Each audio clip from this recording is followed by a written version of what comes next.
Welcome, class. My name is Dr. Thortman III from Italy, and I will be teaching on how to use transformations of an equation and putting it into a graph.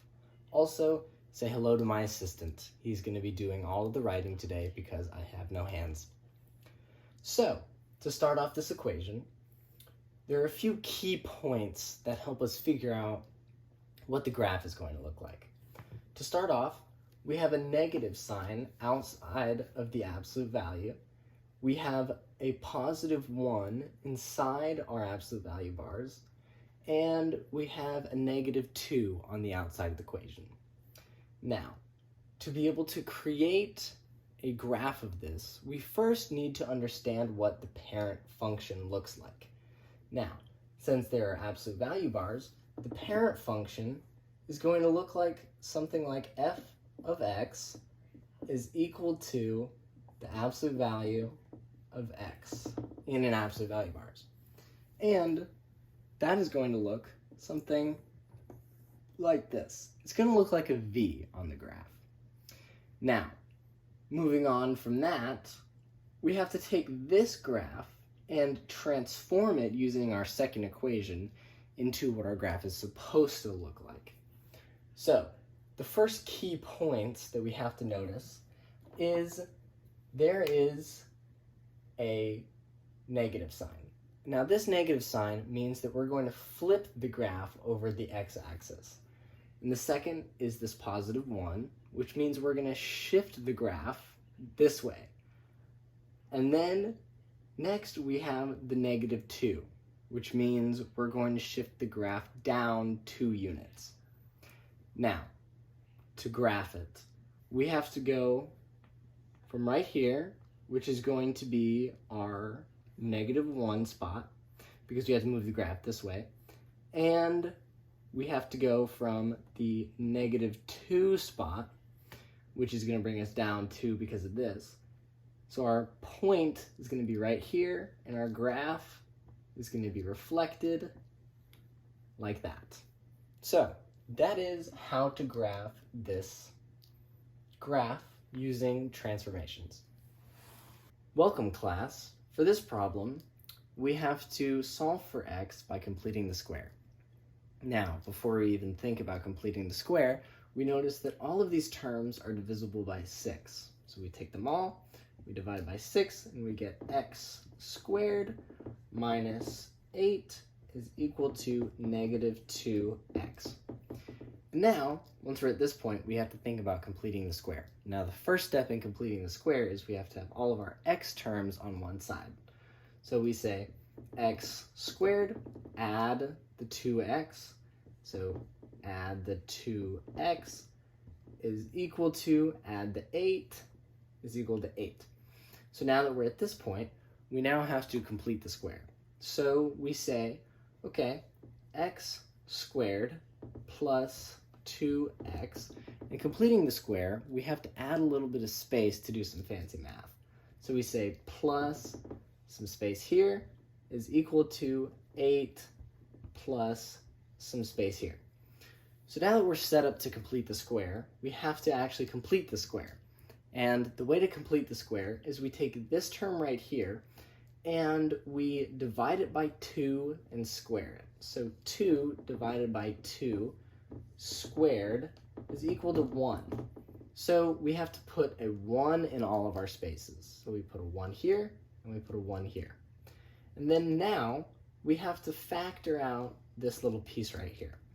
So to do that, I create an x and I multiply this term by this term and put a 1 right here because this has a 1 right there.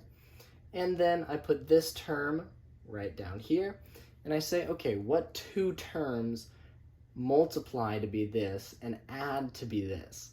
And the answer is 1 and 1. And then I go on to put this little mark here to symbolize, okay, there's something going down there. It's not a dividing line. And then I say, okay, there's a 1 right here and a 1 right here. And this shows me my 2 equations that I need. this right here is going to be my x value, and this is going to be my non-x value. So I'm going to have x plus 1, and then I'm going to have x plus 1 right here. And then now I take these and I notice, okay, these two things are the same thing as x plus 1 squared. And then I can take this part and bring it down here. And I say, okay, 8 plus 1 is 9, so it's equal to 9. And then now all that we have to do now that we've completed the square is solve for x. So we put the square root sign right there and right there to get rid of this term. And then we say x plus 1 is equal to plus or minus 3, because it's plus or minus because of the square root. And then we have to simply minus this 1, minus this 1. And then now that we're here, we say, okay, negative 1 plus 3 is equal to 2. And negative 1 minus 3 is equal to negative 4. So our answers to this problem is 2 and negative 4. So that is how you solve this problem using completing the square. Welcome, class. So for this next problem, I know it looks like a lot, but I'm going to walk you through this and break it down so it doesn't look as crazy confusing. So this is a systems of equations problem. We have two equations right here, and we basically have to solve for x and y. Now I know you see the whole story here, but I need to walk you through and explain it all. So this step is our problem. We got our 6x is equal to negative 2y plus 10, and then we have 14 minus 22y is equal to 18x. So now we have to take this and we have to decide, that's what this step is for, is do we decide to use elimination or substitution or some other method? Now I decided to use elimination instead of substitution. So moving down to this step right here, I am moving some of my variables around so that I can get to a place where I can even do elimination. So I have to move all of my values over here, all of my non-variable values over to this side. So I got my 6x here plus 2y is equal to 10. And then I got my negative 18x minus 22y is equal to negative 14. And then I noticed, oh, okay, if I multiply this 6 by 3, I can eliminate these two problems right here. So I multiplied this whole equation by 3, and I get 18x plus 6y is equal to 30.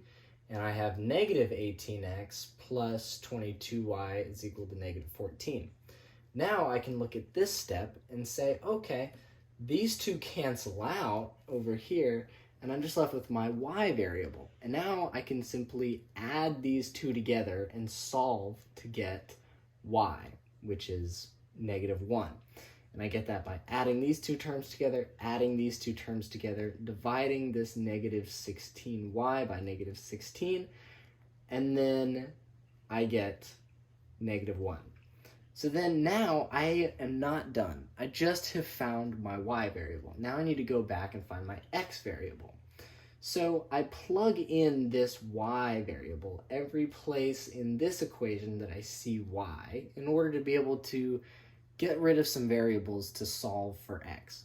So I have my 6x here is equal to negative 2 times negative 1, which is just putting this negative 1 into there, plus 10, which is the rest of that problem right there.